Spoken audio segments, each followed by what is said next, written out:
Magandang araw, class! Magandang araw din po, ma'am! Bago natin formal na buksan ang ating bagong talakayan, ay inanyahan ko muna ang lahat na tumayo para sa ating panalangin na pangunahan ni Sinday. Amen! Amen! Isang mapagpalang araw, class! Isang mapagpalang araw din po, ma'am! May gupitan ba sa ating klase ngayon, class? Wala po, ma'am! Mabuti naman kung gano'n. Patunay lamang yan na kayo'y handang matuto sa kung ano man ang magiging bagong paksa natin sa araw nito. Kung sa bahay ay may sinusunod kayong mga patakaran, dito din sa ating klase ay may pinapatupad ako upang mas maging maayos ang daloy ng ating talakayan at ito'y tinatawag kung tama. Makibasa sa lahat na Tumulong sa kaklase. Alagaan ang gamit sa silid-aralan. Makinig sa guro at kaklase. Asikasuhin ang sariling gawain. maliwanag ba, class? Opo, ma'am!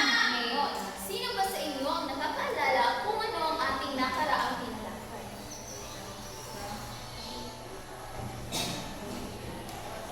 Ma'am! Ito po patungkol sa pabula. May tanong pa ba kayo ukol doon? Wala na po, ma'am. Kung ganoon, hahatiin ko muna kayo sa dalawang pangkat. Upang mas madali, ito yung una at ito yung pangalawa. At ipapakilala ko muna ang inyong magiging talaan ng puntos.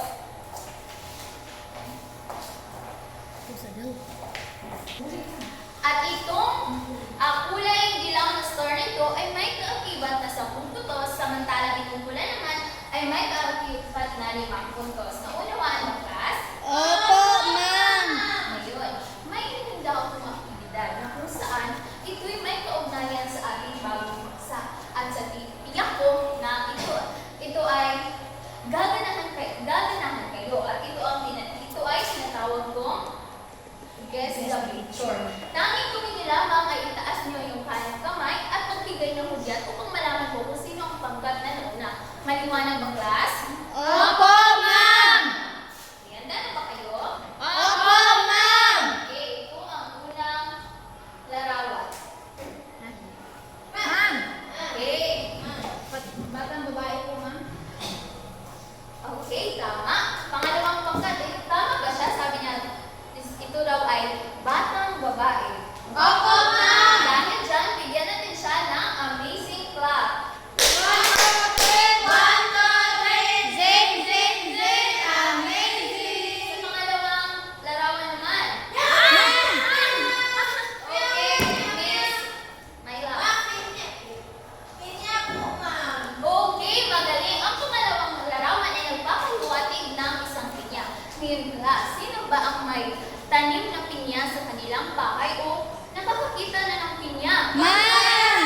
Okay, dahil Ira, nakakakita ka ng pinya, ito ang mas worthy sasagot sa aking tanong. Paano mo ba mailalarawan ang pinya? Ang pinya po, ma'am, ay marami siyang mata at matinis. So, bakit kaya may maraming mata ang pinya ng class? So, isa naman yan sa ating magiging paksa at aalamin natin kung ano ba ang dahilan kung bakit ganyan ang isang pinya. Ngayon, class, may nahihinuha ba kayo na ating magiging paksa? Ma'am. Okay, Miss Angeline? Ang ating paksa po ay patungkol sa alamat. Okay, ang ating paksa ngayong umaga ay patungkol sa alamat.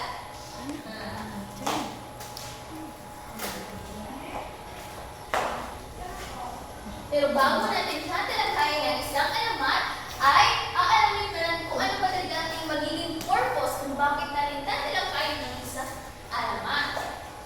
So, pakibasa sa lahat. Naiisa-isa ang mga tauhan sa alamat at naipapaliwanag ang kanilang papel sa kwento. Naipapakita ang pagpapahalaga sa mensaheng nakapaloob sa binasang alamat. Nakakagawa ng sariling refleksyon tungkol sa akdang binasa. Makakamit ba natin ang ating layunin, class? Opo, ma'am. So, makakamit lamang natin yan sa tulong ng inyong cooperation.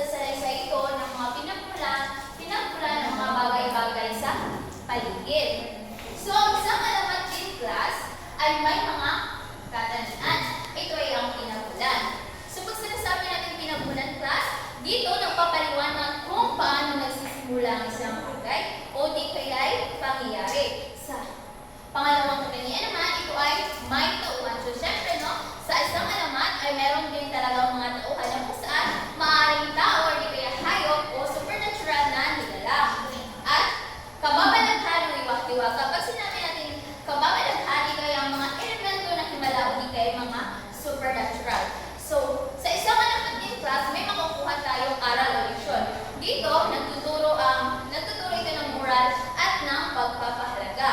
So, nauunawaan ba ang alamat class? Opo, ma'am!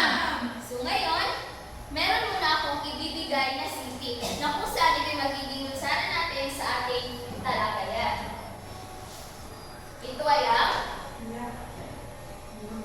alamat na pinya. So, ito. Kung sino yung walang kopya class ay share lang kayo sa ito. Bibigyan ko lamang kayo ng 2 minuto sa pagbabasa nito at kung tapos na rin ay magbibigay rin kayo ng kopya.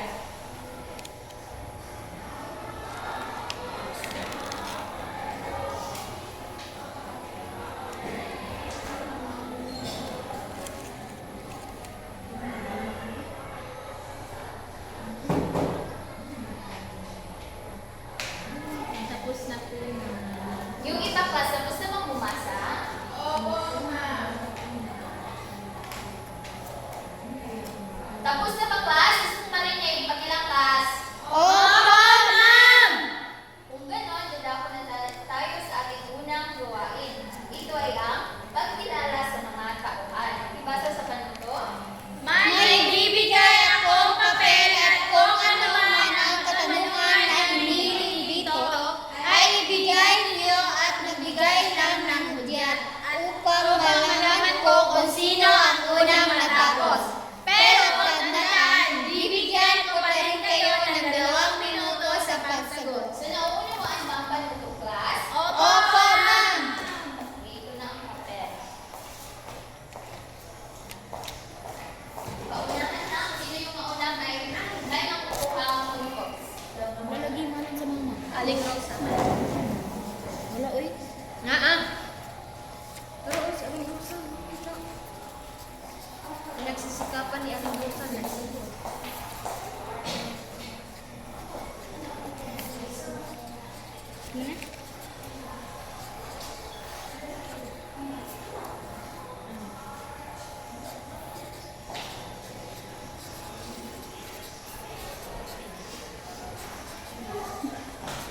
Tapos na po, ma'am.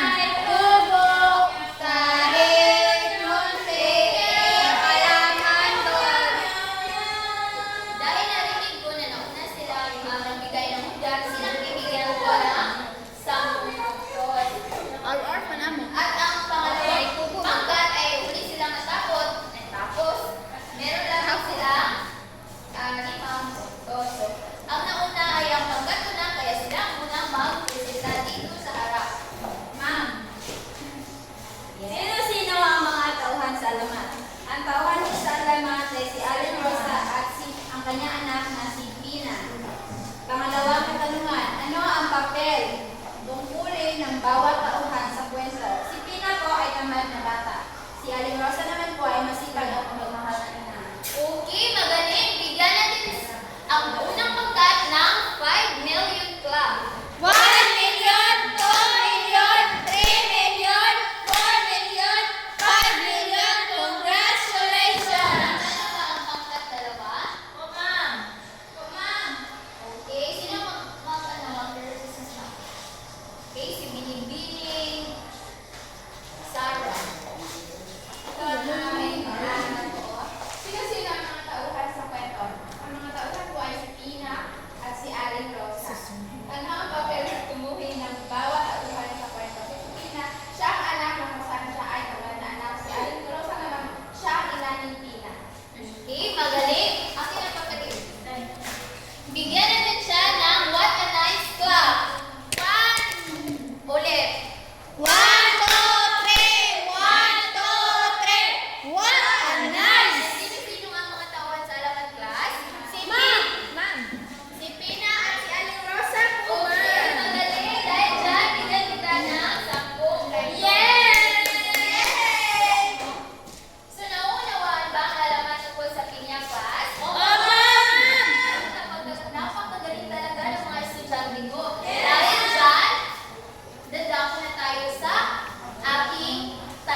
Okay, magaling mo. So, isa sa mga aral na nakukuha natin sa alamat ay huwag tayong magsalit sa mga desisyon. Opo, ma'am.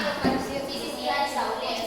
So, sa aral na ito, class, bakit mahalaga ang aral na ito para sa iyo? So, sino?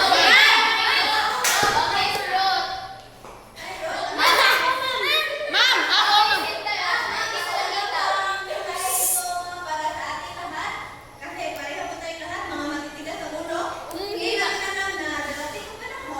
Maging pinya.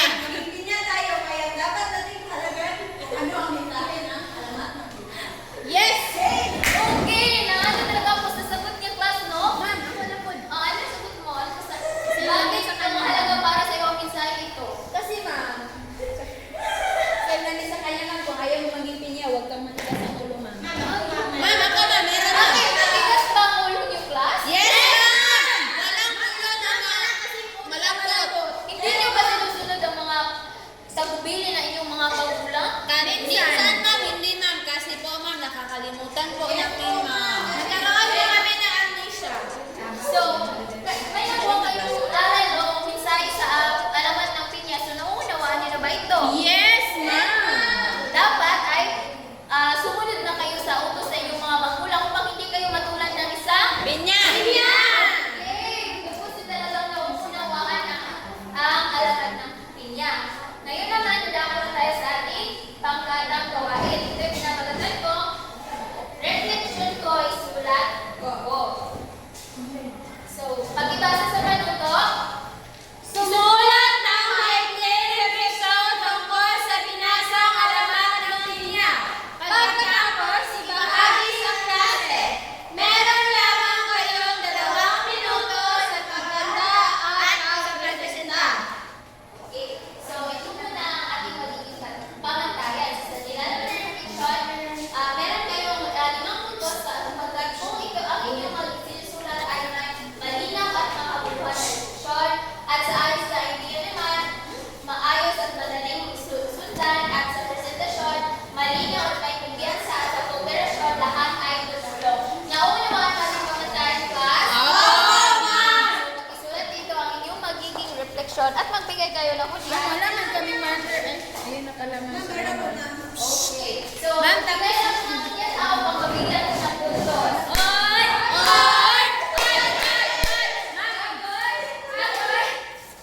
Nauna na naman ang pagkatuna kaya sila ang nakakuha ng 10 puntos! Ma'am, maingay po yung pangkat pangalawa. Bawasan mo po yung kanilang score. parang yan ng score class. Ma'am, maingay score na lang. Bibigyan. Natapos ba kayo? Hindi pa, ma'am. Maingay na nila. O, meron kayong 5 puntos dahil huli ka natapos. Pero ma'am, maingay man sila, ma'am.